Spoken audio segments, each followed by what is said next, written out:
Bonjour à toutes et à tous, j'espère que vous allez bien.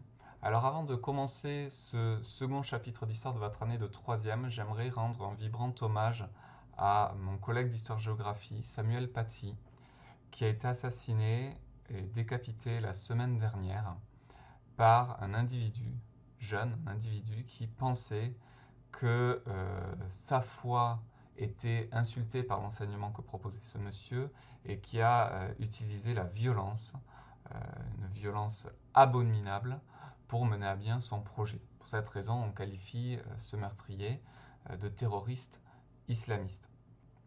Alors pourquoi monsieur Paty a été assassiné? Euh, Il a été assassiné parce que dans le cadre d'un cours de quatrième, il avait montré à ses élèves certaines caricatures du journal satirique Charlie Hebdo. Et je pense que c'est important de revenir sur cette affaire parce qu'elle illustre deux choses très importantes que vous avez vues l'année dernière en EMC, mais que nous allons revoir cette année. Déjà, comment fonctionne la laïcité en France? Qu'est-ce que la liberté d'expression? Qu'est-ce que l'on peut dire? Qu'est-ce que l'on ne peut pas dire? Donc on va parler de ça là aujourd'hui. Et enfin, le danger des réseaux sociaux. Parce que cette affaire a pris cette ampleur parce qu'un parent d'élève, alors que sa fille n'était même pas présente dans le cours, mais un parent d'élève a pris cette affaire en main en quelque sorte, a invectiver, insulter Samuel Paty sur les réseaux sociaux, appeler d'autres parents d'élèves à se plaindre aussi, voire des gens qui ne le connaissaient pas. Et de fil en aiguille, finalement, cette affaire a pris une ampleur considérable jusqu'à ce qu'un déséquilibré habitant à 100 km de là décide de tuer cet enseignant qui n'avait rien fait d'autre qu'enseigner. Donc, on peut avoir un désaccord avec l'enseignant de ses enfants, mais après, on peut aussi se poser la question de la légitimité d'utiliser les réseaux sociaux comme un tribunal où déverser sa haine. Voilà, donc ça, c'est vraiment deux points sur lesquels j'aimerais qu'on réfléchisse ensemble avant de faire de l'histoire proprement dite. Alors déjà, euh, en quoi ça illustre la liberté d'expression? Eh bien, vous connaissez peut-être Charlie Hebdo, du fait des attentats qui les ont touchés il y a maintenant 4 ans. Charlie Hebdo est la cible des islamistes, c'est-à-dire des gens qui ont une vision très intolérante de l'islam et qui souhaitent imposer l'islam comme modèle politique. Parce qu'en fait, Charlie Hebdo se moque très virulemment des religions. On y voit des caricatures de Jésus, de Mahomet, enfin, il se moque vraiment de toutes les religions. C'est un journal anticlérical, donc qui s'oppose au fait que les religions soient présentes dans l'espace public. Il voudrait que la religion reste uniquement du domaine du privé. Et donc pour cette raison, voilà, ils sont très critiques vis-à-vis des religions. Et pas uniquement de l'islam. Ce n'est pas un journal qui est contre l'islam, c'est un journal qui est, voilà, il est satirique, donc il se moque, il caricature et il touche un peu toutes les religions. Et donc Samuel Paty, dans le cadre de la liberté d'expression, voulant montrer finalement ce que la loi permet en France, a montré certaines caricatures de Charlie Hebdo. Et là, ça peut vous interroger de vous dire comment ça se fait que, par exemple, on puisse montrer Jésus ou Mahomet nus ou se moquer d'eux, alors que ce sont quand même des prophètes, des personnages particulièrement importants dans les religions. Et vous pouvez légitimement vous poser cette question-là. Eh bien, c'est lié au fait que la France est un État laïque, c'est-à-dire que la France n'a pas de religion. Donc, comme la France n'a pas de religion, elle ne peut pas interdire le blasphème, elle ne peut pas interdire d'insulter une religion. Aussi étrange que cela puisse sembler, il est possible en France de critiquer, voire même d'insulter une religion. Il n'est pas permis, en revanche, de critiquer ou d'insulter les croyants de cette religion. C'est-à-dire qu'en gros, vous pouvez critiquer Jésus, vous moquer de Jésus, parce que Jésus, pour la République laïque française, c'est un personnage historique qui a vécu à 2000 ans, voilà, mais pas plus. Par contre, vous ne pouvez pas discriminer, moquer, insulter les catholiques. Vous voyez, c'est là où finalement se situe l'équilibre. Mais comme l'État est laïque, il n'a pas de religion, donc il ne peut pas dire ce qui est autorisé ou interdit en matière religieuse. Parce que dire là, il blasphème, c'est un blasphème par rapport à une foi. Ce qu'un catholique va considérer comme un blasphème, eh peut-être qu'un juif ou un musulman ne le considérera pas comme un blasphème. Et puis au sein même d'une religion, certains ont une vision plus intolérante, plus intégriste, on va dire, de la religion que d'autres. Donc du coup, l'État français permet le blasphème de toutes les religions, elle permet la liberté d'expression, mais dans le respect d'autrui. Donc le respect d'autrui, c'est-à-dire vous pouvez critiquer la foi de quelqu'un, mais vous ne pouvez pas critiquer un groupe de croyants. Donc retenez cette idée-là, finalement, on peut critiquer Jésus ou Mahomet, mais on ne peut pas stigmatiser les catholiques ou les musulmans. Et ça, c'est lié au fait que l'État français est un État laïque, et ça, c'est une chose très précieuse qu'il nous faut conserver, même et surtout pour les croyants. Parce que certes, la laïcité, c'est ce qui va faire que quelqu'un peut se moquer de votre religion, mais c'est ce qui va faire aussi que vous êtes libre d'exprimer tout ce que vous voulez au niveau de votre religion. Donc il faut le voir comme ça. Ce que comprennent pas les islamistes qui sont prêts à tuer pour des caricatures, ces imbéciles, c'est que finalement, la laïcité et la liberté d'expression en France, elle les protège eux aussi dans l'idée qu'ils sont libres de vivre leur foi, de l'exprimer à partir du moment où elle n'appelle pas à la violence et à la haine. Mais par contre, voilà, si on va avoir une liberté d'expression sur sa foi, eh bien, il faut accepter que ceux qui sont athées soient aussi libres d'exprimer leur athéisme ou de se moquer des religions s'ils le désirent. Voilà. En ce sens-là, finalement, c'est l'occasion de voir un cas pratique qui illustre finalement comment fonctionne la laïcité. Qu'est-ce que l'on peut faire et qu'est-ce que l'on ne peut pas faire. On peut se moquer des religions, on ne peut pas se moquer des communautés, des groupes sociaux. Donc, à ce sens-là, un prophète, aussi important soit-il pour les gens qui pratiquent une religion, eh bien, peut être moqué en France. On peut se moquer de n'importe quel prophète parce que la France ne reconnaît aucun statut particulier à ce prophète. C'est un personnage historique comme Alexandre le Grand, quoi. Donc, si vous voulez vous moquer d'Alexandre le Grand, ben, vous moquez de Jésus ou de Mahomet ou de Moïse. Donc ça, c'est le premier aspect. Le deuxième aspect de cette affaire, ben voilà, c'est la violence sur les réseaux sociaux. Là, effectivement, ça a pris une ampleur considérable, mais peut-être que vous avez fait l'expérience, avoir vu sur Facebook, Instagram ou je ne sais quoi, une critique de tel enseignant. Eh bien, faites attention. Faites attention parce que ça peut vous échapper.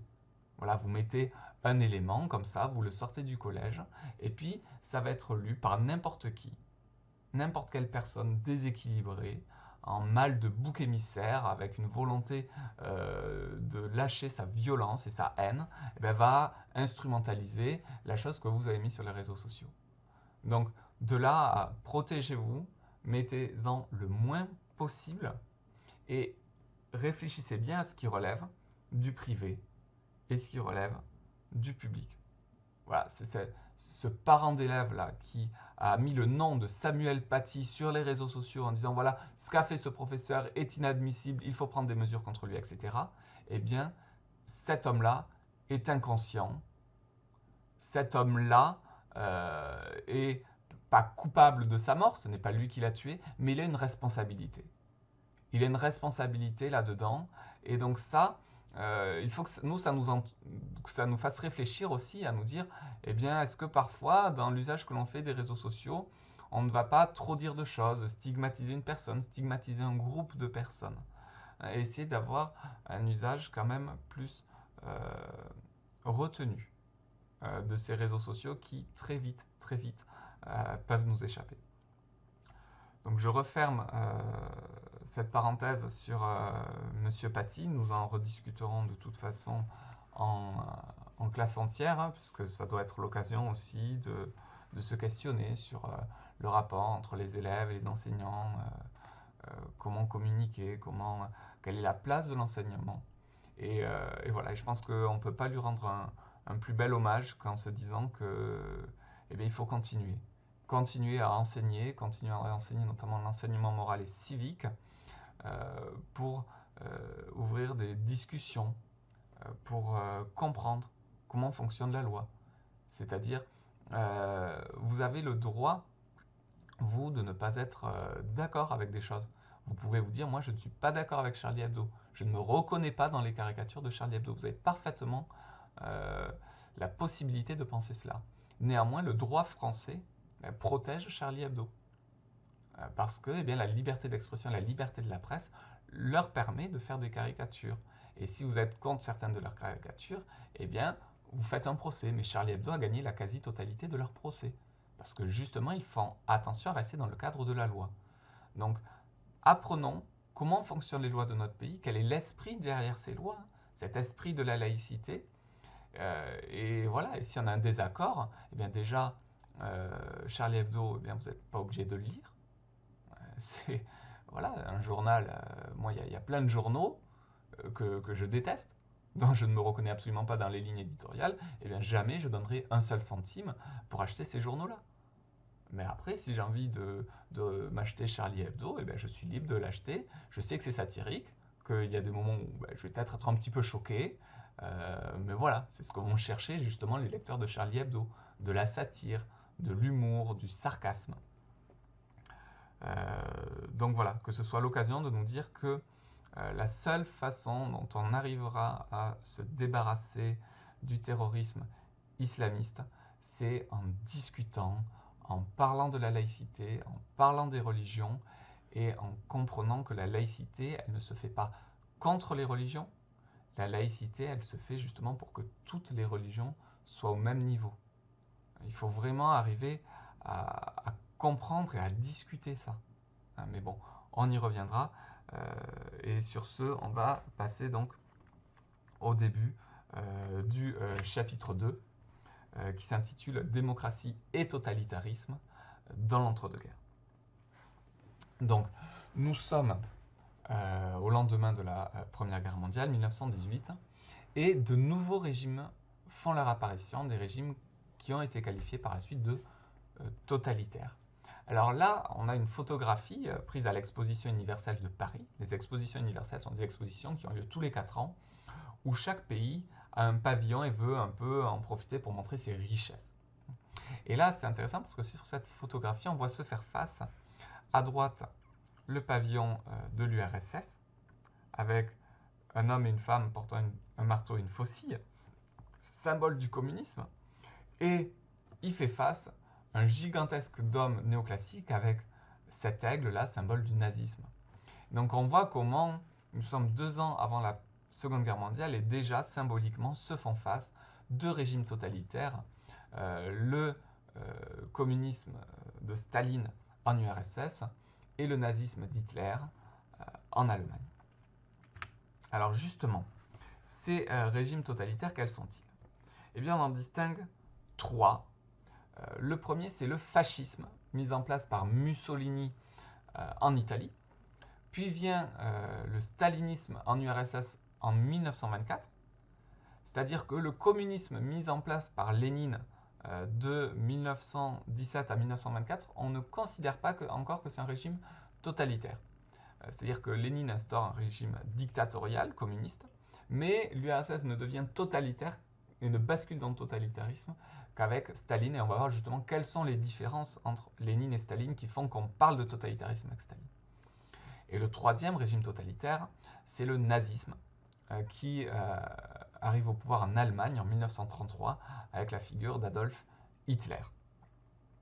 Donc on va étudier ces régimes totalitaires-là, et puis on verra les autres régimes, qui sont des démocraties, comment ils ont été ébranlés durant cette entre-deux-guerres, et on se questionnera notamment sur la France et le Front populaire qui est arrivé au pouvoir à la veille de la Seconde Guerre mondiale.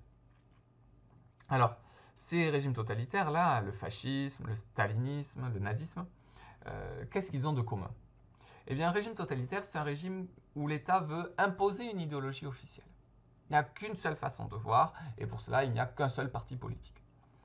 C'est un régime qui utilise la violence contre toute forme d'opposition, c'est-à-dire que ce sont des régimes dans lesquels on n'est jamais tranquille.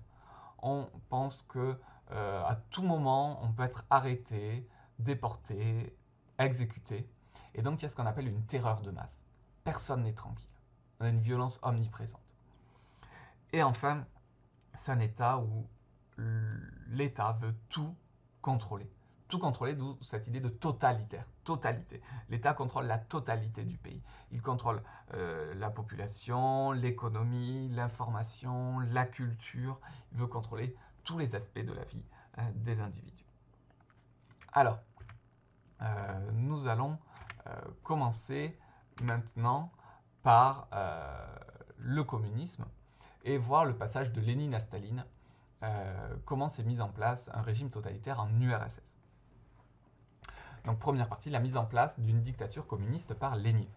Alors, une affiche un peu caricaturale, j'espère que les communistes ne m'en voudront pas trop, mais en fait c'est un jeu de mots sur le mot party, welcome to the party. Party en anglais c'est la fête, mais c'est aussi le nom du parti communiste. Donc là on associe la fête au parti communiste et c'est assez troublant parce que finalement on voit des dictateurs en train de faire la fête, notamment Staline que l'on retrouve dans ce cours, Mao qui n'est pas au programme mais qui a pris le pouvoir en Chine. C'est-à-dire que c'est Mao Zedong qui est à l'origine de la mise en place du communisme en Chine. Là, on reconnaît Fidel Castro, un dictateur cubain, Lénine, et Karl Marx, qui a une place centrale, qui n'est pas du tout, lui, pour le coup, un dictateur ou un homme politique, mais c'est le penseur du communisme. Un Marx qui a donné le marxisme. Le marxisme, finalement, c'est l'idéologie communiste et qui après a été appliqué de façon plus ou moins fidèle par Lénine, Mao ou Staline. Donc Marx, lui, c'est un philosophe qui est né au 19e siècle. Vous l'avez vu en quatrième, quand vous avez vu quand dans l'époque industrielle s'opposait le capitalisme et le communisme ou alors le socialisme, c'était à peu près des synonymes à l'époque. Et bien voilà, c'est Karl Marx qui en 1848 a publié le manifeste du Parti communiste et qui a commencé finalement à populariser cette idéologie-là. Alors, Lénine. En quoi finalement Lénine a instauré une dictature communiste? Alors, déjà, il faut bien voir que quand Lénine arrive au pouvoir, ça ne se fait pas facilement. C'est à l'origine d'une deuxième révolution, la révolution d'octobre 1917. Et juste après cette révolution, une guerre civile l'oppose à l'armée blanche, c'est-à-dire l'armée royaliste, puisque le blanc est la couleur de la monarchie, quand le rouge est la couleur des communistes. D'ailleurs, ce rouge que l'on revoit sur l'affiche de droite, là, vous avez un soldat tout de rouge avec cette étoile à 5 branches qui écrase les ennemis de la révolution communiste. Et on retrouve aussi ce drapeau rouge dans la peinture à gauche, où vous voyez des soldats de la population qui brandissent ce drapeau rouge et qui brûlent un portrait, qui est le portrait du tsar, c'est-à-dire l'empereur de Russie, Nicolas II, qui d'ailleurs fut exécuté par les communistes parce qu'il voulait vraiment tourner la page du tsarisme et donc de ce régime impérial. Donc, à l'issue finalement de la révolution d'octobre, Lénine et donc son parti, c'est-à-dire les bolcheviks, s'emparent du pouvoir et il s'inspire des idées communistes de Karl Marx pour abolir la propriété privée et créer une société égalitaire. Pour cela, il met en place la dictature du prolétariat, c'est-à-dire l'idée que les ouvriers prennent le pouvoir quand il n'y a plus de système démocratique à proprement parler, on ne fait pas d'élections, et quand la société sera parfaitement égalitaire, et bien là, il est prévu de réorganiser des élections et de réorganiser un fonctionnement démocratique. Sauf que toutes les sociétés communistes que l'on connaît et qui se sont mises en place se sont arrêtées finalement à cette phase de la dictature du prolétariat, mais pour Karl Marx, après, ça devait aboutir à une société démocratique. Durant donc cette période finalement de la guerre civile, Lénine fait certaines choses. Déjà, il interdit tous les partis autres que le Parti communiste. Il nationalise les grandes usines et les banques, c'est-à-dire il les exproprie, c'est-à-dire que l'usine n'appartient plus au patron ou aux actionnaires, mais elle appartient à l'État. Chaque État peut faire ça. Le problème, c'est qu'à partir du moment où vous nationalisez vos entreprises, après, plus personne ne va investir dans votre pays. Et donc, vous faites fuir, en quelque sorte, les richesses. Mais voilà, c'est ce qu'ont fait les communistes. Il réquisitionne aussi la production des paysans pour alimenter les villes et l'armée, ce qui engendre une petite colère dans les campagnes. Et enfin, il crée un État fédéral, l'URSS, l'Union des républiques socialistes soviétiques, qui fait que finalement, durant toute la période qui va de 1922 jusqu'en 1991, on ne parle plus de la Russie, mais on parle de l'URSS. Parce que l'URSS, donc, c'est ce pays communiste, et puis c'est plus grand que la Russie. C'est-à-dire que les communistes vont étendre leur influence sur d'autres pays comme l'Ukraine, le Kazakhstan, la Biélorussie, qui font partie de l'URSS. Donc voilà comment finalement, si on lit ces quatre choses-là, on voit qu'on est quand même dans un régime plutôt dictatorial, mais néanmoins pas encore totalitaire. Alors, comment s'opère ce basculement vers le régime totalitaire? Alors là s'affiche un lien sur un extrait du reportage Staline le tyran rouge. Je vous invite à le consulter. Donc dans cet extrait, vous y voyez Staline qui prend le pouvoir à la mort de Lénine, janvier 1924. Lénine meurt de mort naturelle. On lui construit un gigantesque mausolée. Son corps est conservé tel quel, c'est-à-dire qu'encore aujourd'hui, si vous allez à Moscou, vous pouvez rendre visite à Lénine. Voilà, ça m'est arrivé, c'était assez troublant de voir une personne momifiée depuis près d'un siècle. Ce que vous l'avez ici, là, sur la place rouge. Vous avez cette magnifique cathédrale Sainte-Basile. Et puis derrière, là, vous avez le Kremlin, c'est-à-dire le palais présidentiel où réside aujourd'hui encore Monsieur Poutine. Donc voilà, Lénine meurt. Qui donc va lui succéder? Eh bien, il y a deux figures qui se détachent. La première, c'est Trotsky. C'est-à-dire que l'héritier de Lénine, c'était plutôt finalement Trotsky qui était plus proche de lui au niveau idéologique et surtout Trotsky qui commandait l'armée rouge, donc il avait une influence considérable, il était à la tête de l'armée. Et puis vous avez un personnage plus effacé, Staline, qui est secrétaire général du Parti communiste, mais qui était un poste finalement sans grande importance. Et d'ailleurs, Staline était un petit peu déconsidéré par les autres cadres du parti. Lénine avait plutôt pas mal de mépris pour Staline, il le jugeait trop brutal, assez bête. Et en fait, ce que va faire Staline, c'est que petit à petit, dans l'ombre, il va monter un camp politique contre un autre au sein du Parti communiste, jusqu'à éliminer toute forme d'opposition. C'est-à-dire d'habitude, il le fait en trois coups. C'est-à-dire qu'au début, il va exiler Trotsky, il va le muter loin, mais pour qu'il soit loin de Moscou, loin du cœur du pouvoir. Ensuite, tous ses opposants qui ont une pensée, on va dire, plus à gauche, il va les faire éliminer en s'appuyant sur le camp plutôt à droite. Zinoviev, Kamenev, tous ces personnages-là sont éliminés. Et puis ensuite, le camp de droite qu'il a soutenu contre le camp de gauche, il va l'éliminer à son tour. Là, ça va être Boukharine. Bon. En gros, il élimine tout le monde. Il élimine tout le monde et il monte les uns contre les autres, si bien que Trotsky, qui est exilé dès la mort de Lénine, pas officiellement, il est juste muté dans un endroit où il a peu d'influence, quand on lui demande de revenir à Moscou, il sent que le vent a tourné, que Staline le fera éliminer, et là, il part à l'étranger. Et finalement, la volonté de Staline d'éliminer tout rival est tellement forte qu'alors même que Trotsky s'est exilé au Mexique, c'est-à-dire qu'URSS Mexique, vous pouvez difficilement faire plus loin, et bien Staline le fait assassiner.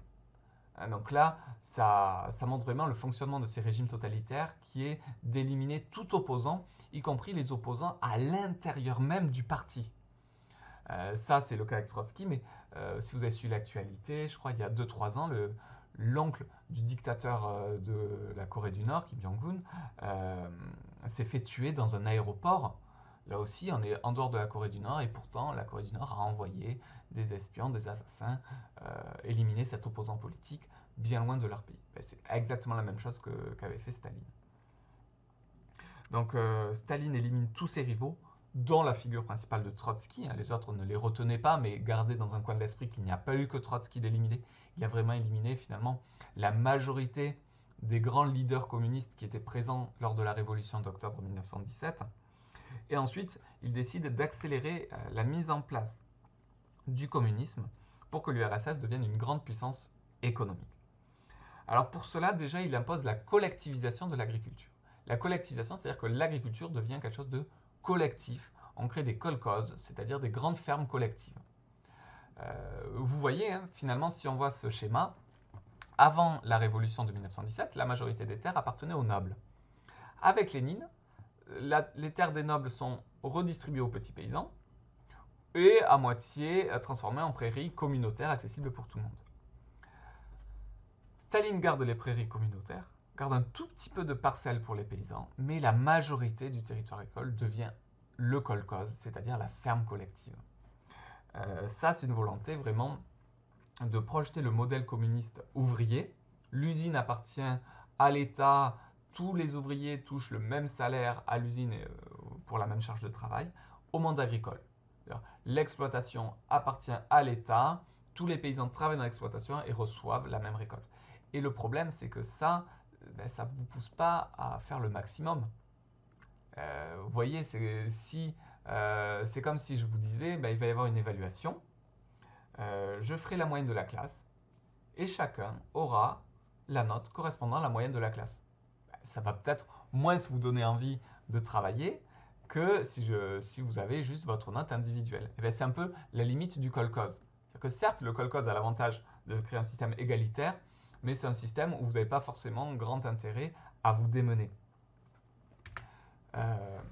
Puis en plus, le contrôle de l'État sur l'économie va être très fort. C'est-à-dire qu'on nationalise toutes les entreprises et on crée des plans quinquennaux, c'est-à-dire on fixe des objectifs sur 5 ans de production dans l'industrie et dans l'agriculture. Ça, on a ce discours de Staline en 1933 qui dit qu'il veut faire passer l'URSS d'un pays agraire et arriéré à un pays industriel et puissant, à passer de la petite économie rurale morcelée à une grande économie collectivisée. Alors pour créer cet état industriel, eh bien, il faut acheter de l'acier, acheter des machines. Donc pour cette raison-là, l'URSS va exporter beaucoup de denrées agricoles pour exporter du matériel industriel, alors même que des famines tuent dans les campagnes. Parce que l'objectif de Staline, c'est à marche forcée d'industrialiser l'URSS. Et donc ces plans quinquennaux, ils sont quand même un peu catastrophiques. Pourquoi? Parce que dans un régime de terreur, si on vous fixe des objectifs et que vous n'arrivez pas à les remplir,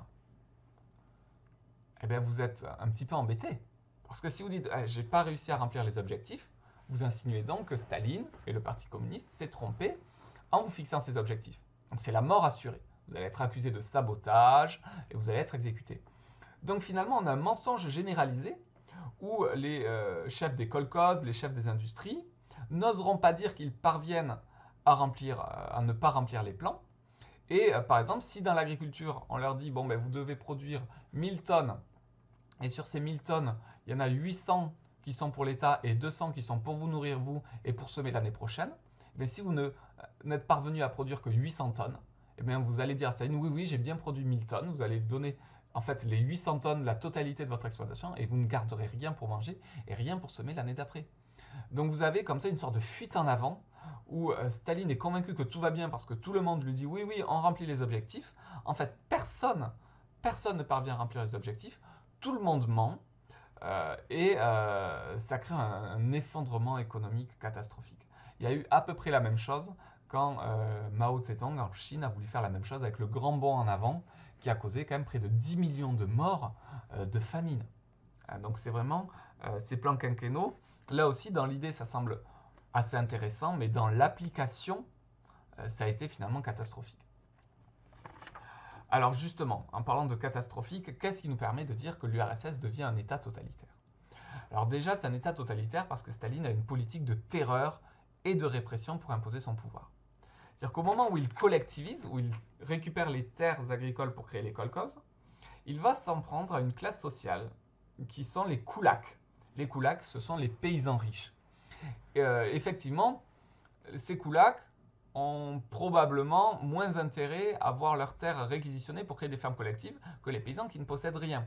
Donc en fait, Staline anticipe. Il se dit ma réforme, elle va mécontenter les koulaks puisqu'elle va prendre leurs terres.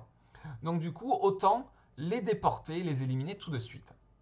Et effectivement, 2 millions de koulaks sont tués ou déportés dans les camps de concentration que l'on appelle le goulag. Le goulag, que vous connaissez peut-être de la chanson de Caris. Le goulag, le goulag, le goulag, le goulag. Ça charbonne comme chinois pour toucher gros boula. Bon, suite à vos conseils, hein, j'ai écouté le goulag de Caris. J'avoue que c'est pas quand même une grande œuvre culturelle. Là, j'ai pas été j'ai pas été emballé par Caris, très franchement. Voilà. Donc, mais vous voyez, j'essaye de voir les références d'un élève de 2020 de collège. Donc essayez maintenant de voir mes références à moi, hein, qu'on échange. Voilà, je m'intéresse à Caris, bah, vous vous intéressez à Staline. Hein, et comme ça, on fait un échange de procédés. Bon, quoi qu'il en soit, ne mélangez pas ces mots-là. Hein. Koulak, avec un K, c'est les paysans riches. Et ces koulaks, ils sont déportés au goulag, avec un G. Ça, c'est le camp de concentration. Alors, regardez, on va voir un texte qui nous montre un petit peu comment ça fonctionne, cette terreur de masse qui a été appelée la dékoulakisation, c'est-à-dire l'élimination des koulaks. Alors, c'est un témoignage de Vassili Grossman. Qu'est-ce qu'il nous dit alors qu'il était enfant?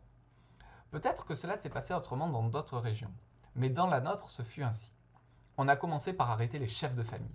C'était la GPU, c'est-à-dire la police politique, qui procédait aux arrestations. Tout le premier contingent a été fusillé. Personne n'en a réchappé. On nous parlait des koulaks aux réunions. La radio, le cinéma, les écrivains et Staline lui-même disaient tous la même chose. Les koulaks sont des parasites. Ils brûlent le blé, ils tuent les enfants. Et on nous a déclaré sans ombrage. Il faut soulever les masses contre eux et les anéantir tous. En tant que classe, c'est maudit. Et je cédais à mon tour à l'envoûtement. Tout le malheur vient des koulaks. Dès qu'on les aura exterminés, une ère heureuse commencera pour la paysannerie. Donc ce texte, il est terrifiant. Il est terrifiant parce qu'il montre bien comment fonctionne la propagande. Déjà, la police politique. On prend les chefs de famille, ceux qui ont de l'influence, du pouvoir, on les élimine. Ensuite, on utilise tous les outils de communication pour marteler le même message. Radio, cinéma, Staline, on dit les koulaks sont des parasites. Et le terme de parasite est intéressant parce qu'il vous rappelle peut-être le texte que l'on avait vu, c'est la deuxième partie du chapitre 1 parlant du génocide arménien, où il est dit les Arméniens sont la peste.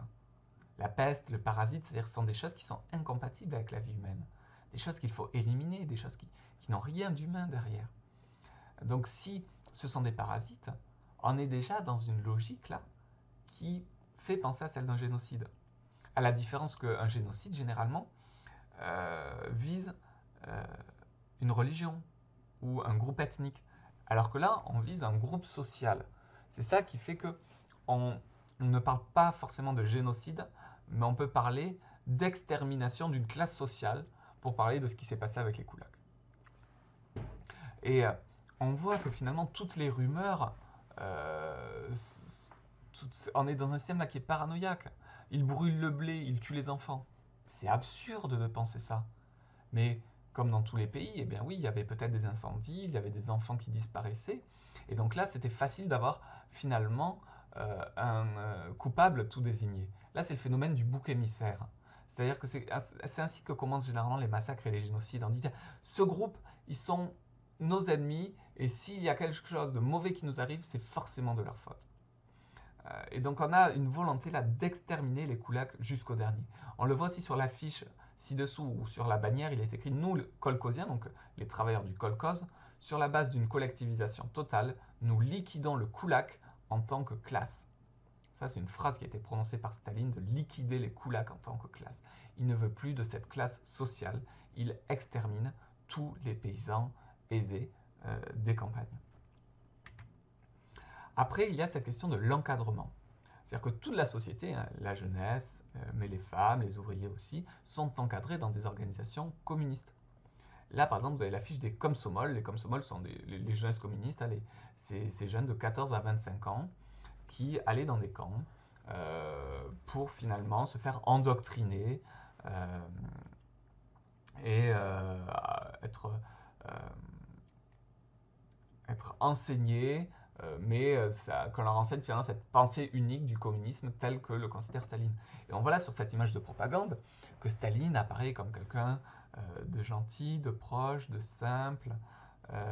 On voit aussi le buste de Lénine derrière, avec Staline juste devant. Donc on essaie de montrer que Staline est le continuateur, le successeur, l'héritier de Lénine. Et enfin, le drapeau de l'URSS, la faucille et le marteau, le drapeau rouge.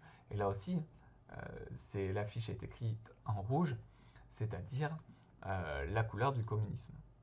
Donc là, on a vraiment un message politique qui montre à dire que regardez, tous les jeunes, quel que soit leur milieu, leur métier, leur occupation, tous sont fiers et heureux d'être aux côtés de Staline. C'est-à-dire que le paradoxe de Staline, c'est qu'il est en même temps aimé de la population et en même temps il les terrifie. C'est ça ce paradoxe des régimes totalitaires. C'est-à-dire que le chef apparaît comme étant proche, on essaie de le faire aimer de la population à travers la propagande, et en même temps on a une terreur de masse qui fait extrêmement peur et qui fait qu'on le craint. Parce que le surnom de Staline, c'était le petit père des peuples. Car pour quelqu'un qui a tué des millions d'individus de sa propre nation, le petit père des peuples, ça ne fait pas très méchant. Et bien c'est parce que là on a ce paradoxe, qui est en même temps on essaie de le montrer comme quelqu'un d'idéal, de bienveillant, de la bonté même, et en même temps comme quelqu'un d'inflexible et qui ne pardonnera rien. Alors, justement, on va voir comment fonctionne cette police politique qui fait si peur. Alors là, on a le nom du NKVD. Dans le texte précédent, on parlait de la GPU. En fait, c'est parce que cette police politique a souvent changé de nom. Si on va de 1917 à aujourd'hui, finalement, ça s'est appelé la Tchéka, la GPU, le NKVD, le KGB et le FSB. Donc 5 noms, mais pour dire la même chose, la politique du RSS et le FSB, c'est la police politique aujourd'hui de la Russie, de M. Poutine. Donc ce texte, il est très intéressant et on va le lire de près. Regardez avec moi. Immenses sont les mérites du NKVD dans la liquidation et l'extermination physique des ennemis du peuple. Néanmoins, à côté de l'arrestation d'authentiques ennemis du peuple, ont eu lieu celles de gens tout à fait innocents, qui vous étaient entièrement dévoués, qui n'auraient jamais pensé un instant trahir le parti, des employés honnêtes, des ouvriers ou simplement des gens ordinaires. Des milliers et des milliers de ces gens-là, à côté de réels et actifs ennemis, se sont retrouvés au goulag, ou ont été fusillés. Et c'est une lettre envoyée à Staline, d'où l'idée qu'on utilise un vous avec un V majuscule, comme si on parlait à un roi ou au pape, et un P, le parti avec un P majuscule. Beaucoup de respect pour l'interlocuteur, il s'agit de Staline, en même temps il vaut mieux le respecter. Envoyé par Egorov, un ancien membre du NKVD. Donc ça c'est important, ancien membre. Il faisait partie de la police politique, mais maintenant il n'en fait plus partie. Pourquoi? Parce qu'il est détenu au goulag. Donc là on a quelqu'un qui faisait partie de la police politique et qui pourtant s'est fait déporter. Et qui écrit à Staline pour lui dire deux choses. Qui est, écoutez, le NKVD, la police politique, ont éliminé des opposants politiques. Mais on a aussi déporté des gens qui sont innocents. Il y a des gens qui n'ont rien fait et qui sont au goulag. Et il est probable que lui se mette dans ces gens qui n'ont rien fait et qui sont au goulag. C'est-à-dire qu'il y avait une blague à l'époque de l'URSS qui disait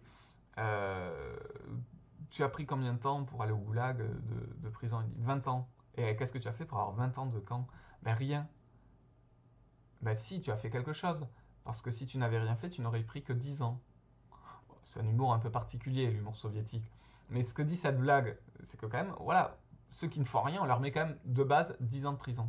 Et ça, c'est fixé par le fait que Staline donne des quotas de déportés chaque année. C'est-à-dire que chaque année, Staline dit pour telle région, il faut que vous déportiez tant de dizaines ou de centaines de milliers d'individus. Et donc du coup, les membres de la police politique, voulant obéir aux ordres de Staline, remplissent ces quotas et donc vont déporter, y compris des innocents, des gens qui n'ont absolument rien à se reprocher. Autre élément qui montre que c'est un régime totalitaire, le fait qu'on utilise tous les moyens pour faire de la propagande afin de convaincre que les soviétiques ont un régime politique supérieur à tous les autres. Là, vous avez par exemple un défilé sur la place rouge à Moscou des pionniers, ces organisations de jeunesse, où on voit qu'ils ont reconstitué finalement l'étoile à 5 branches en essayant peut-être au centre là, de faire la faucille et le marteau, avec finalement les pionniers à la base ce sont des camps de jeunesse, un type de sport notamment, mais il y a un objectif d'en faire aussi des futurs militaires. Il y a un encadrement qui est quasi militaire. Et effectivement, on va utiliser le sport, les arts, la culture pour faire des bons citoyens au sens soviétique du terme. C'est-à-dire que faire un bon citoyen en France, c'est pas du tout la même chose que faire un bon citoyen en URSS. Un bon citoyen en URSS, c'est quelqu'un qui s'est complètement imprégné de la propagande, qui pense comme le parti politique lui impose de penser et qui est prêt à dénoncer ses propres parents s'il les entend tenir des propos contre Staline ou contre le parti communiste. Et il y a eu des enfants comme ça, endoctrinés par ces organisations de jeunesse, qui ont dénoncé leurs propres parents. Donc vous vous censurez sur la place publique, mais même chez vous, vous n'osez pas dire ce que vous pensez si vous êtes un opposant politique, parce que vous avez peur que vos enfants, vos voisins, votre femme vous dénoncent. Il y a aussi le fait que Staline fait l'objet d'un culte de la personnalité. C'est-à-dire qu'on le fait aimer, mais ça va au-delà de là. On en fait presque un dieu vivant. Alors regardez là cette affiche où on a tous ces enfants avec les drapeaux rouges, les foulards rouges, donc encore les couleurs du communisme, et écrit en russe derrière, « Gloire au grand Staline, le meilleur ami des enfants ». Incroyable! Un dictateur, on le présente comme le meilleur ami des enfants. C'est-à-dire, on n'hésite pas à dire des choses qui sont complètement fausses, mais à force de les répéter, ben, on finit par y croire. Regardez ce document-là, moi je l'adore. C'est une lettre de mineurs à Staline. Les mineurs, on imagine plutôt des gens virils, bourrus, qui ne parlent pas trop de leurs émotions. Et ben, vous allez voir ce qu'ils disent à Staline. Sous la direction de notre grand et glorieux parti communiste, sous votre direction, camarade Staline, nous bâtissons avec succès un nouveau bassin mécanisé. Nous bâtissons la vie nouvelle, libre, heureuse et civilisée. Le cœur de tous les travailleurs de ces houillères déborde d'un amour brûlant pour la patrie, d'une grande fierté pour les victoires socialistes, d'un amour et d'un dévouement sans borne pour notre cher parti communiste et pour vous, notre cher maître et chef, camarade Staline. Staline, tu es l'habitant de mon âme. Les conteurs ne savent plus à qui te comparer. Les poètes n'ont plus assez de perles pour te décrire. Je ne sais pas si vous réalisez, mais c'est un poème d'amour, là. On pourrait presque se demander, tellement ils vont loin dans le culte de la personnalité, si c'est pas humoristique. Mais personnellement, je ne le pense pas. Parce qu'avec quelqu'un comme Staline et la répression qu'il met en place, vous ne vous risquez pas à vous moquer de lui. Donc, il est probable que ces mineurs, endoctrinés par le culte de la personnalité et par la propagande, se disent « Voilà, c'est ainsi qu'il faut parler à Staline. » Dire qu'on l'aime, qu'on aime le Parti communiste, jusqu'à ce que ça devienne même grotesque et caricatural et complètement exagéré. Mais sauf que tellement tout est exagéré, il y a des affiches, il y a des textes, il y a la radio, il y a les films, tout le glorifie, qu'à la fin, eh bien, finalement, ça finit par devenir la norme. Voilà, donc c'est bien ça le culte de la personnalité. Et enfin, le dernier point de cette partie, cette violence de masse qui a touché les koulaks, on l'a vu, mais qui touche aussi le Parti communiste et l'armée. Il y a une période qui s'appelle la Grande Terreur, entre 1936 et 1938, où Staline pratique ce qu'on appelle des purges. La purge, c'est qu'un dictateur élimine tous ceux qui sont haut placés au sein de l'armée du Parti communiste et qui pourraient lui faire de l'ombre. Et donc, vous avez là le texte de Nikita Yezhov, c'est-à-dire celui qui était le chef du NKVD, et qui finalement demande à éliminer tous les opposants politiques. Et donc du coup, les anciens compagnons de Lénine, ceux qui ont survécu jusque-là, on va dire, sont torturés. On leur impose d'inventer des crimes qu'ils auraient commis, des complots qu'ils auraient commis. On fait des procès complètement truqués et on les élimine. Regardez le bilan sur les 139 membres du comité central du Parti communiste de l'Union soviétique, c'est-à-dire les 139 personnes les plus haut placées en URSS. Staline en fait éliminer en l'espace de 2 ans 98. C'est incroyable, il n'en reste que 41 sur 139. Et sur les 5 maréchaux, donc le maréchal c'est le cadre le plus élevé dans l'armée, sur les 5 maréchaux de l'armée rouge, il en fait éliminer 3. Donc on voit cette volonté d'éliminer véritablement au sein de l'armée et au sein du parti ceux qui pourraient lui faire de l'ombre. Au final, en l'espace de 2 ans, c'est près de 750 000 exécutions. Donc, on voit que Staline est prêt à tout pour disposer d'un pouvoir absolu et total sur l'URSS. Après, là où c'est peut-être pas très stratégique de sa part, mais lui ne le savait pas au moment de la Grande Terreur, c'est que 1937-1938, nous sommes à la veille de la Seconde Guerre mondiale. Et c'est peut-être pas l'idée du siècle d'éliminer les maréchaux et les officiers de l'armée juste avant une guerre. Mais ça, comme je vous l'ai dit, Staline, en 1937-1938, ne savait pas encore que la guerre se déclarerait aussitôt. Il savait qu'il y avait des concurrences, que tôt ou tard, il était probable qu'une guerre éclate, mais il pensait avoir beaucoup plus de temps qu'il n'en a eu en fait. Alors, je vais terminer sur finalement la figure de Yezhov, le chef du NKVD, c'est-à-dire celui qui dirige la politique secrète. On peut se dire, mais lui, quel pouvoir a-t-il aussi? C'est lui qui arrête les opposants, qui monte ses procès de toutes pièces. Finalement, Staline doit lui faire énormément confiance. Eh bien, pas tant que ça. Parce que là, vous avez une photographie de Staline avec Nikita Yezhov, ou Nikolai plutôt, j'appelle comme ça. Et là, vous voyez que Staline a fait retoucher la photographie. Et à cette époque-là, on n'avait pas Photoshop. C'était beaucoup plus complexe de retruquer cette photographie pour faire disparaître cet individu. Mais lui, Nikolai Yezhov, donc le chef du NKVD, de petite taille, donc il était surnommé le nabot sanguinaire, eh bien, une fois qu'il a éliminé durant la Grande Purge tous les opposants potentiels, je dis bien, c'est même pas des vrais opposants, mais des gens qui auraient pu faire de l'ombre à Staline, une fois qu'il a éliminé ces gens-là, eh bien lui-même est éliminé à son tour. Et ça montre vraiment comment Staline n'a aucun scrupule à utiliser tous les moyens pour conserver un pouvoir absolu. Il se sert de vous pour éliminer ses opposants, et une fois que ces opposants sont éliminés, il vous élimine à votre tour. Et là, cette image, elle renseigne sur autre chose, c'est la manipulation de la vérité, de l'histoire. C'est-à-dire que si un individu est trop gênant, non seulement on l'élimine physiquement, mais on élimine même sa mémoire. On fait disparaître les photographies, les textes qui parlent de lui. Et là, vous avez un très bel ouvrage de science-fiction de George Orwell qui s'appelle 1984 et qui traite de cet aspect-là. C'est-à-dire qu'Orwell, dans 1984, s'inspire en grande partie du stalinisme pour écrire son roman sur une société abominable où il y a Big Brother, c'est-à-dire grand frère en anglais, qui est toujours en train de vous surveiller.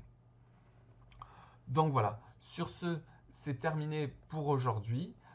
Une vidéo assez longue parce qu'il me semblait important de revenir finalement sur la notion de laïcité du fait de l'actualité et de l'assassinat tragique de Samuel Paty. Et puis aussi un chapitre assez long parce que j'ai voulu rentrer dans les détails de ce qui faisait de l'URSS un régime totalitaire. Mais ça, c'est très important que vous l'ayez bien en tête parce qu'après, eh bien, on va voir ces mêmes choses, mais dans l'Allemagne nazie et voir finalement est-ce que Hitler avait aussi un culte de la personnalité, est-ce que Hitler utilisait la terreur de masse, est-ce que Hitler faisait des purges, est-ce que Hitler avait désigné un groupe comme bouc émissaire, tout comme Staline avait les koulaks. On va voir toutes ces choses-là et on va voir qu'effectivement il y a énormément de points communs entre le totalitarisme de Staline et le totalitarisme d'Hitler. Donc sur ce, beaucoup d'informations effectivement à traiter pendant ce cours, mais c'est un cours très important pour comprendre du coup ce que l'on étudiera ensuite sur le nazisme, mais aussi très important pour comprendre le chapitre 3 qui traitera de la Seconde Guerre mondiale. Parce que la Seconde Guerre mondiale, c'est principalement un affrontement finalement entre le nazisme et le stalinisme. Certes, il y a eu les États-Unis, il y a eu le Royaume-Uni, il y a eu la France un temps dans le conflit, mais les deux géants militaires qui se sont affrontés durant la Seconde Guerre mondiale, c'est bien ces deux régimes totalitaires, le stalinisme et le nazisme. Et d'ailleurs, regardez, on le voit là sur cette affiche, on n'est qu'en 1932 et pourtant on y écrit « Sois sur tes gardes, les pays capitalistes préparent une intervention contre l'URSS » et on voit un char avec un drapeau nazi là être levé et tiré par les communistes. Comme si pour l'URSS, il y avait cette idée qu'il y avait un complot et que les capitalistes instrumentalisaient le nazisme pour s'en prendre à l'URSS. Le paradoxe, c'est finalement que ces capitalistes, le Royaume-Uni, les États-Unis, vont s'allier à l'URSS contre le nazisme, tellement celui-ci sera puissant et un temps sur le point de gagner la Seconde Guerre mondiale. Donc sur ce, prenez soin de vous, travaillez bien. Je mets cette vidéo pendant les vacances, mais ce sera peut-être une façon pour vous de la revoir et de vous remettre dans le bain avant de reprendre le cours d'histoire. Et puis, à très bientôt pour d'autres vidéos.